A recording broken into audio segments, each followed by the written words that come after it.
tarde, meus irmãos. Prazer, satisfação tê-los aqui conosco. Vamos abrir a palavra de Deus no Novo Testamento, na carta aos Hebreus, capítulo 10.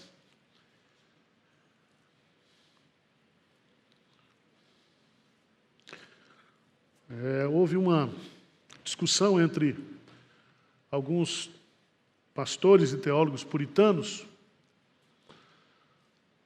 sobre qual a principal doutrina bíblica que encoraja o povo de Deus em momentos de lutas. E a doutrina que foi escolhida, que foi eleita, foi justamente a doutrina da expiação de Cristo.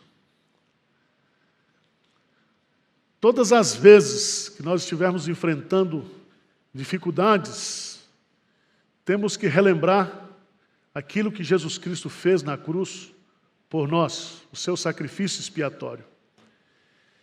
E a carta aos Hebreus, ela foi escrita justamente para encorajar os cristãos. Ela é uma palavra de exortação, de encorajamento. E judeus cristãos estavam sendo discipulados e desestimulados pelos judaizantes a desistirem do cristianismo e voltarem para o judaísmo. E o autor aos Hebreus, então, escreve essa carta para dizer que o cristianismo é superior ao judaísmo. E nesse capítulo 10, nós temos aqui o poder do sacrifício de Jesus Cristo. Ele é superior a todos os sacrifícios que foram feitos no Antigo Testamento. E somente através da compreensão do que Cristo fez por nós na cruz, é que nós somos motivados a não desistir, a não desanimar, a perseverar na fé, a correr a carreira que nos está proposta, olhando firmemente para Jesus, o autor e o consumador da nossa fé. Então eu quero convidá-lo, Bíblia aberta, nós vamos fazer a exposição, eu tenho 20 a 25 minutos, eu vou pontuar para vocês os ensinos principais dessa doutrina à luz desse texto. Diz assim: ora, visto que a lei tem sombra dos bens vindouros, não a imagem real das coisas, nunca jamais pode se tornar perfeitos os ofertantes, com os mesmos sacrifícios que ano após ano, perpetuamente eles oferecem. De outra sorte, não teriam cessado de ser oferecidos, porquanto os que prestam culto, tendo sido purificados uma vez por todas, não mais teriam consciência de pecados. Entretanto, nesses sacrifícios faz-se recordação de pecados todos os anos, porque é impossível que o sangue de touros e de bodes remova pecados. Por isso, ao entrar no mundo, diz: sacrifício e oferta não quisestes, antes um corpo me formastes. Não te deleitastes em holocaustos e ofertas pelo pecado. Então eu disse: eis aqui estou, no rolo do livro está escrito a meu respeito, para fazer, ó Deus, a tua vontade. Depois de dizer, como acima, sacrifícios e ofertas não quisestes, nem holocaustos e oblações pelo pecado, nem com isso te deleitaste, coisas que ofereces segundo a lei.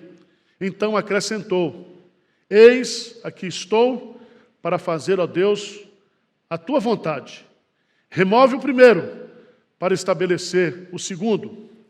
Nessa vontade é que temos sido santificados mediante a oferta do corpo de Jesus Cristo, uma vez por todas.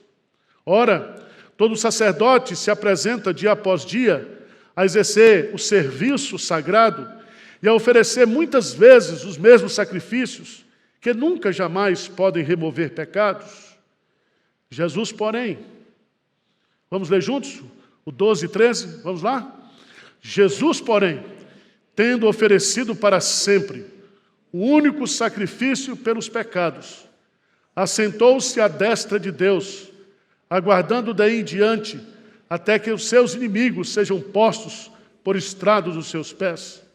Porque com uma única oferta, aperfeiçoou para sempre quantos estão sendo santificados.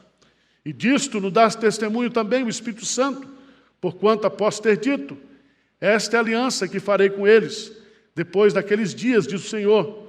Porém no seu coração as minhas leis, e sobre a sua mente as escreverei. Acrescenta, também de nenhum modo me lembrarei dos seus pecados e das suas iniquidades para sempre. Ora, onde há remissão desses, já não há oferta pelo pecado. Tendo, pois, irmãos, intrepidez para entrar no Santo dos Santos, pelo sangue de Jesus, pelo novo e vivo caminho que ele nos consagrou pelo véu, isto é, pela sua carne. E tendo grande sacerdote sobre a casa de Deus, aproximemo-nos com sincero coração, em plena certeza de fé, tendo o coração purificado de má consciência e lavado o corpo com água pura. Amém. Meus prezados irmãos, o sacrifício de Jesus Cristo é o fato central da Bíblia. É o fato central da revelação bíblica. Se você observar bem, o Antigo Testamento e o Novo Testamento, eles dividem a história antes de Cristo e depois de Cristo. E Paulo, ao falar da mensagem do Evangelho, ele diz que nós não temos outra mensagem para pregar aos pecadores do que a mensagem da cruz de Cristo, da expiação de Cristo por nós.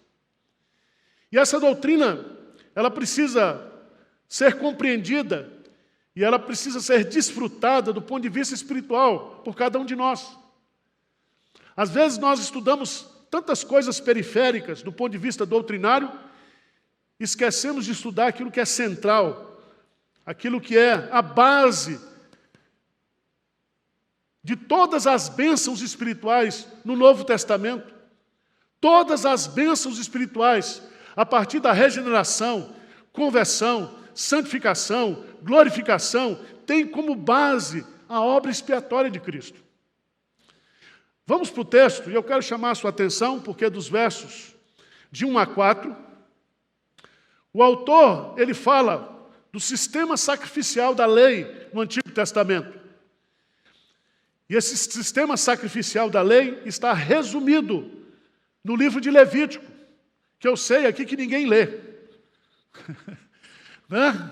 Ninguém gosta de ler Levítico, porque é sangue do começo ao fim. Mas ali está o código sacerdotal, o código levítico, onde estabelecem os princípios do Antigo Testamento acerca do culto. E não há como você entrar na presença de Deus sem passar pelo sacrifício. Sem derramamento de sangue não há remissão de pecados. E todo aquele cerimonial estabelecido em Levítico, ele simplesmente apontava para o sacrifício de Jesus Cristo. Veja no texto que ele vai usar uma expressão, no versículo 1, ora, visto que a lei tem sombra dos bens vindouros, não a imagem real das coisas. Presta atenção que aqui os sacrifícios do Antigo Testamento eram apenas sombra de bens o quê? Vindouros. É como se você pegasse a cruz e a sombra da cruz, tudo aquilo que aconteceu antes da cruz é uma sombra, é um reflexo do Calvário. Bens vindouros. É tão interessante porque essa palavra sombra, ela aponta para o sacrifício de Jesus Cristo. Os bens vindouros que ele cita aqui são todas as bênçãos decorrentes da salvação. Então, os sacrifícios do Antigo Testamento simplesmente apontavam para o sacrifício de Jesus. Também, em segundo lugar, se você observar aí, no versículo 1, diz assim, nunca jamais pode tornar perfeitos os ofertantes, com os mesmos sacrifícios que ano após ano, perpetuamente, eles oferecem. A segunda lição que o autor está nos ensinando antes de entrar no sacrifício de Jesus é mostrar, primeiro, que esses sacrifícios eram sombras, eram sombra do sacrifício de Jesus Cristo. O segundo argumento é que esses sacrifícios eles eram ineficazes para remover pecados. Se você for para Levítico capítulo 16, você vai estudar lá o Yom Kippur, o dia da expiação. Então, todo ano se repetia o sacrifício do Yom Kippur. Todo ano se comemorava os pecados do povo. Aqueles sacrifícios, eles não removiam o pecado. Eles simplesmente tapavam o pecado, cobriam o pecado, mas não retiravam a culpa. Não alterava a condição do pecador. Por isso que João Batista, quando ele olha para Jesus, ele diz: eis o Cordeiro de Deus que tira o pecado do mundo. Somente o sacrifício de Jesus Cristo, ele é capaz, ele é eficiente de tirar pecados. E aqui eu queria chamar a sua atenção, porque os sacrifícios de animais, ou o sacrifício de animal, era ineficaz para aperfeiçoar espiritualmente aquele que oferecia. Tanto o sumo sacerdote, quanto aqueles pecadores que ficavam do lado de fora esperando a aspersão do sangue que o sacerdote fazia, da oblação, da aspersão do sangue, para significar que o povo estava perdoado. Terceira lição: todos os sacrifícios da antiga aliança, do culto levítico, precisavam ser repetidos frequentemente. Se você ler Levítico de 1 a 7, você vai descobrir a quantidade de sacrifícios que tinham lá. Eram sacrifícios diários, eram sacrifícios semanais, eram sacrifícios que deveriam ser repetidos diariamente. E o Yom Kippur era o sacrifício que se repetia anualmente. Havia vários tipos de sacrifício para vários tipos de pecados. Então, era um aglomerado, era uma lista de sacrifícios que precisavam ser feitos.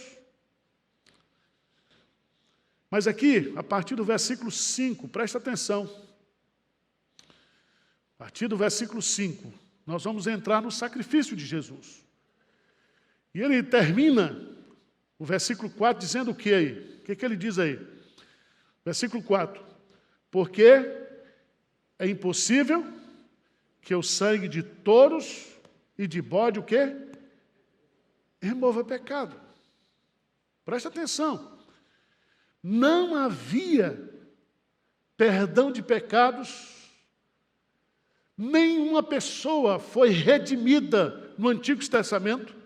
Nenhuma pessoa foi salva, senão pelo sangue de Jesus.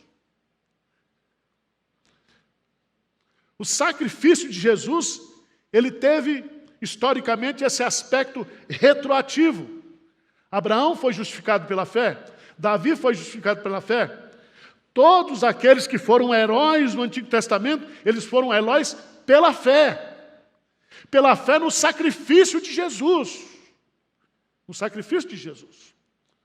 Então, eu quero destacar aqui, em segundo lugar, se o sistema sacrificial do Antigo Testamento, do Código Levítico, era ineficiente, dos versos 5 a 21, eu quero apresentar os argumentos do texto, que ele vai nos provar que o sacrifício de Jesus Cristo, ele é eficiente, ele é superior, ele é o cumprimento de todos os sacrifícios que eram feitos no Antigo Testamento.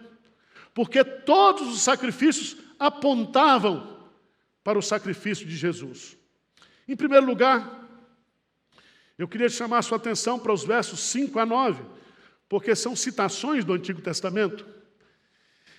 E essas citações de 5 a 9 vai nos mostrar que o sacrifício de Jesus Cristo não é uma oferta humana, mas é uma oferta divina. Jesus Cristo foi introduzido como homem neste mundo.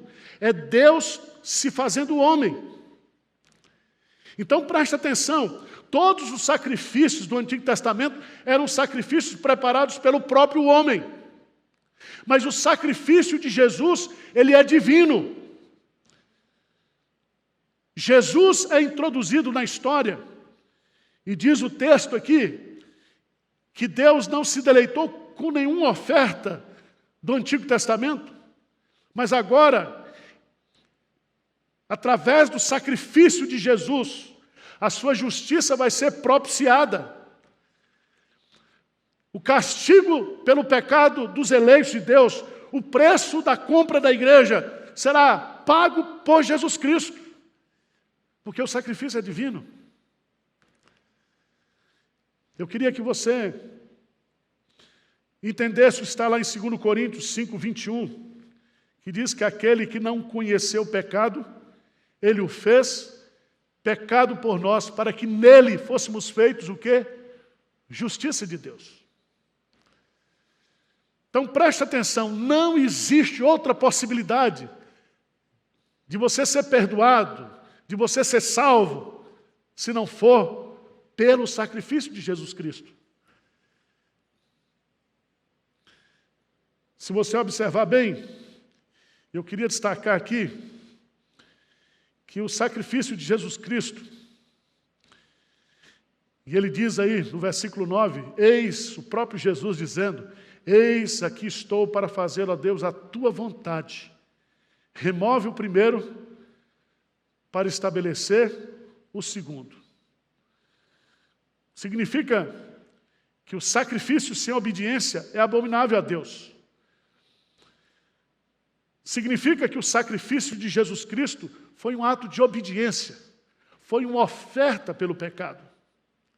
Segundo lugar, nós aprendemos aqui que por esse ato de obediência, morrendo na cruz, Jesus pôs fim ao sistema sacrificial da antiga aliança. O ano retrasado, quando estava visitando lá Jerusalém, e nós chegamos ali naquela praça do Muro das Lamentações, eu vi está lá, para quem quiser ver, um grande candelabro de ouro que foi oferecido pela família Safra. Ele está, tamanho grandioso, ele está protegido. E conversando com o guia, eu perguntei, mas por que esse candelabro aqui? Ele disse, não, os judeus tradicionais, eles estão com tudo pronto, para que quando o Messias vier, o sistema sacrificial de culto seja novamente estabelecido aqui em Jerusalém.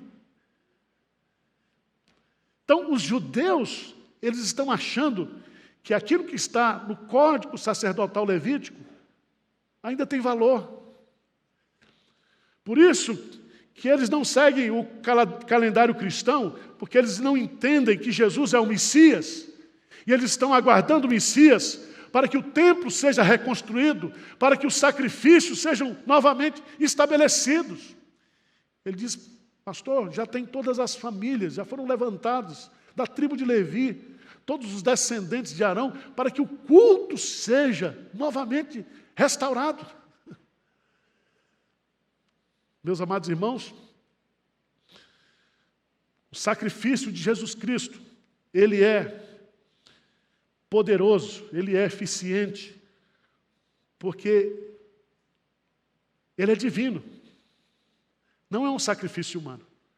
Segundo lugar, versos 10 a 14, diz aí no verso 10, nessa vontade é que temos sido santificados mediante a oferta do corpo de Jesus Cristo.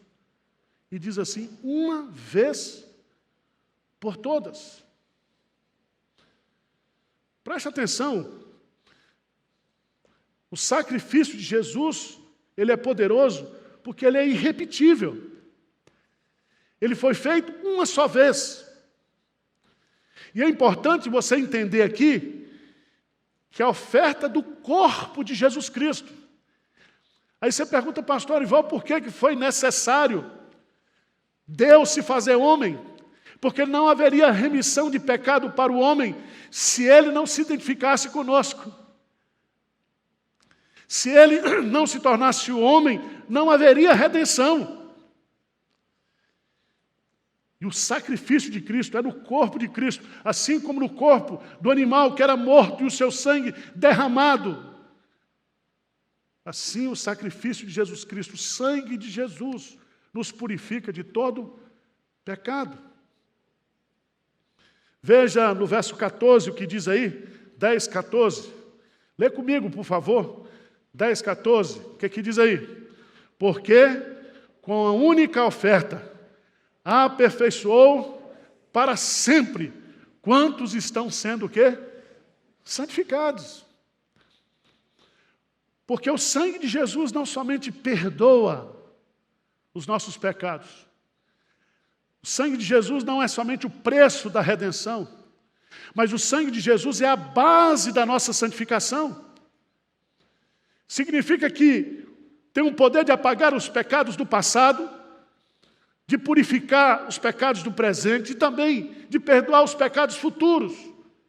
Todos os pecados que eu e você nós iremos cometer até a nossa morte já estão pagos e perdoados por Jesus Cristo.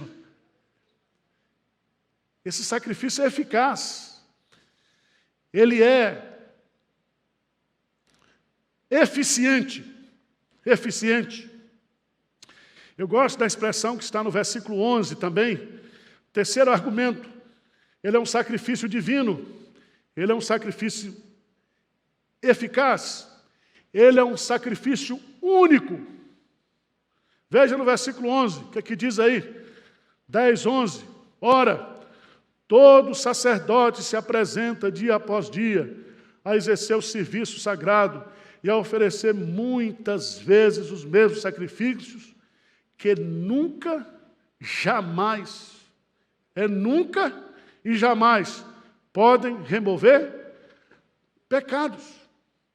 E aí ele vai completar no versículo 12. Jesus, porém, tendo oferecido para sempre um único sacrifício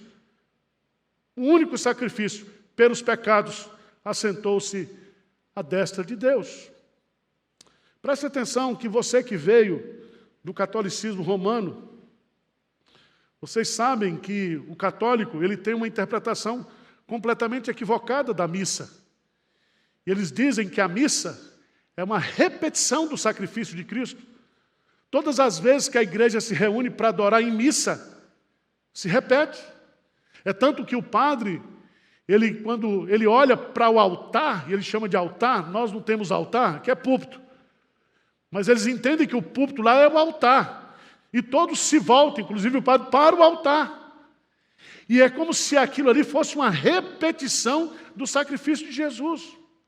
Mas aqui, o autor está dizendo, um único sacrifício. Um único sacrifício.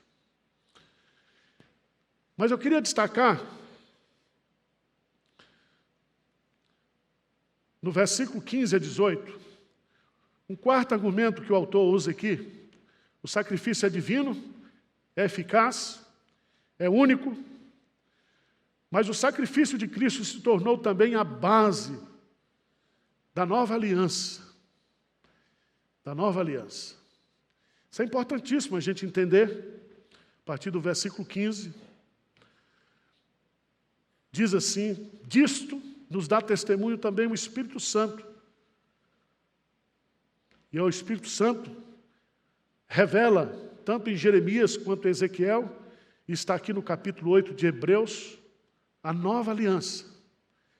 E aí eu quero me chamar a sua atenção para o que está lá em Mateus capítulo 26. Vamos lá, para você entender isso aqui. Mateus capítulo 26.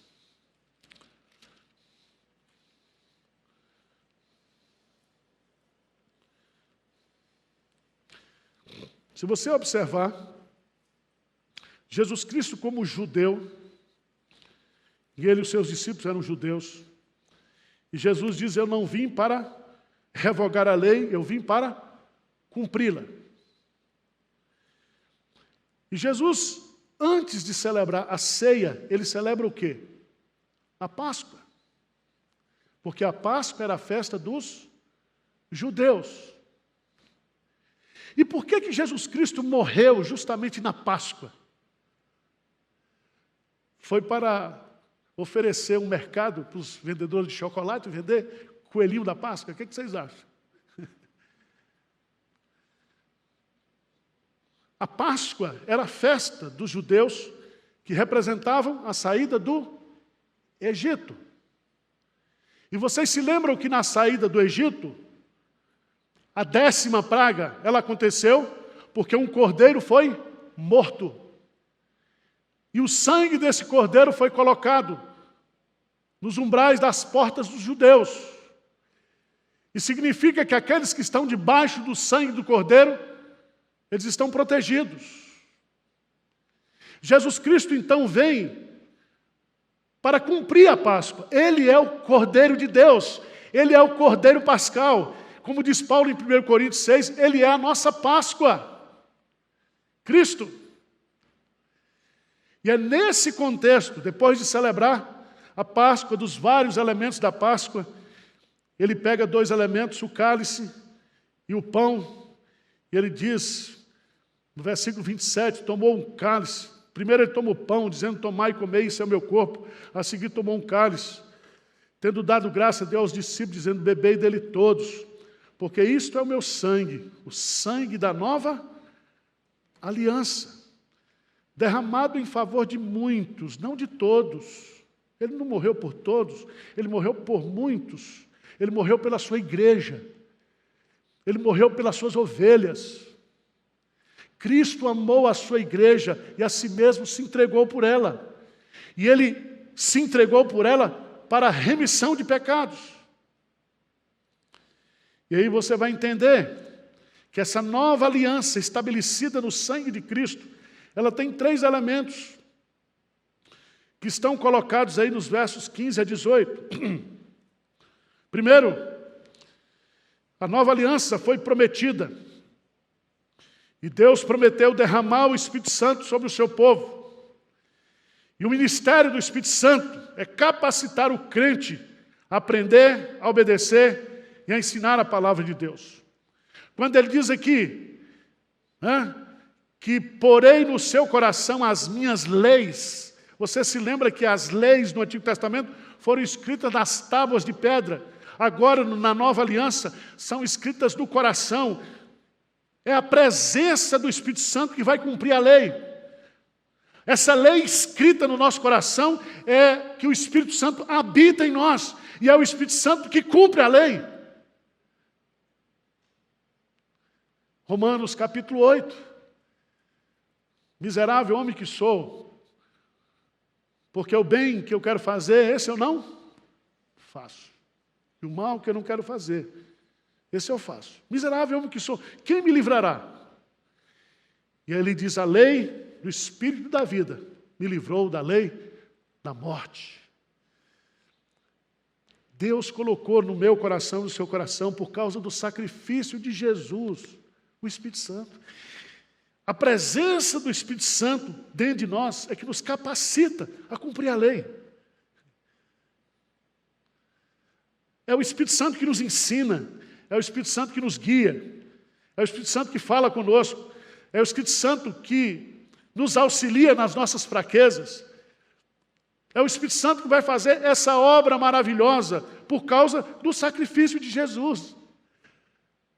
Jesus dizia, eu preciso ir, porque se eu não for, o Espírito Santo não virá. E quando ele vem, ou quando ele vai, o primeiro ato como presidente, como senhor, é justamente mandar o Espírito Santo.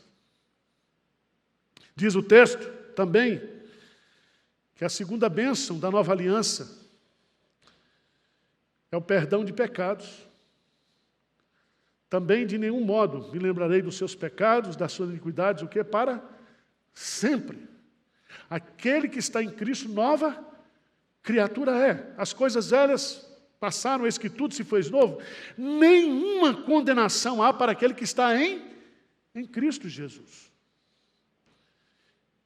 Meus amados irmãos, é maravilhoso quando você estuda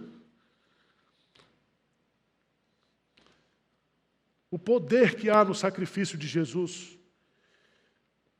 E eu quero concluir chamando a sua preciosa atenção. Versos 19 e 21. Ou a 21. O sacrifício de Jesus Cristo nos leva à presença, o quê? De Deus. Nos dá acesso.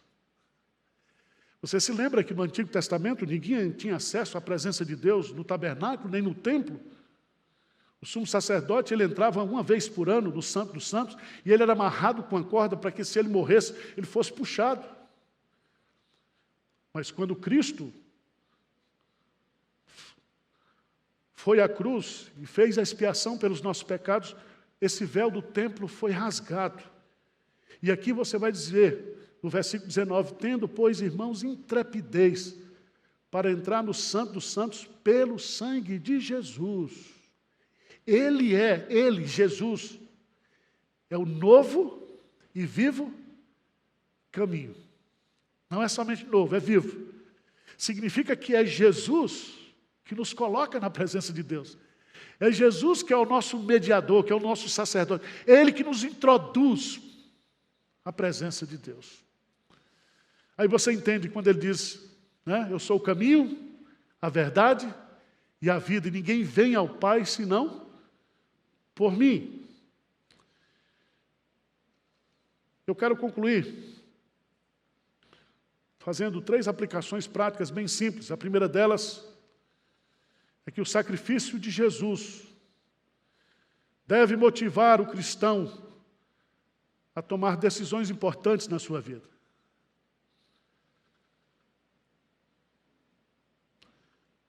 O sacrifício de Jesus Cristo nos ensina que a melhor forma de viver, ou que a única forma de viver como cristão, é exclusivamente pela fé na graça de Deus. O sacrifício de Jesus, ele é a senha, é a base para todas as outras bênçãos espirituais que nós possamos ter na vida cristã. Que o Espírito Santo ensine vocês, que cada um aqui possa compreender a dimensão, a grandeza da expiação de Cristo. Feche seus olhos, vamos falar com Deus. Pai querido, olha para nós aqui, Senhor. No meio de tanta confusão, no meio de tantas vozes, que nós possamos ouvir a voz do Espírito Santo. Que nós possamos ouvir a voz do Teu sacrifício. Que nós possamos entender e compreender a grandeza e o significado do Teu sacrifício por mim, por nós, pela Tua igreja. Que vivamos, ó Deus, inteiramente baseados nesse sacrifício. Que nós possamos